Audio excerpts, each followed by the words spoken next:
Friends, ఈరోజు మన video ఏంటంటే స్ప్రౌట్స్ అండి, మొలకలు. మనలో చాలా మందికి మొలకలు ఎలా తయారు చేయాలో తెలియని వాళ్ళు ఉంటారు కదండి, వాళ్ళ కోసమే. ఇవైతే పెసలండి.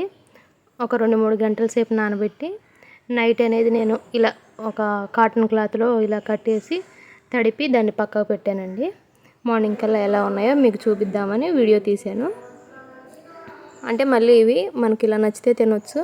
ఇంకా మొలక ఎక్కువ రావాలనుకుంటే మళ్ళీ మూట కట్టేసి మూట అనేది తడిపేసి ఒక ఎక్కడైనా ప్లేస్లో పెట్టేస్తే గాలి ఆడేటట్లు ఇలా మళ్ళీ నైట్ చేయాలి. రేపు మార్నింగ్ చేస్తే, రేపు నైట్ చేస్తే ఎల్లుండి కల్లా మనకి ఒక 1 ఇంచ్ వరకు మొలక అనేది బయటకు వస్తుంది.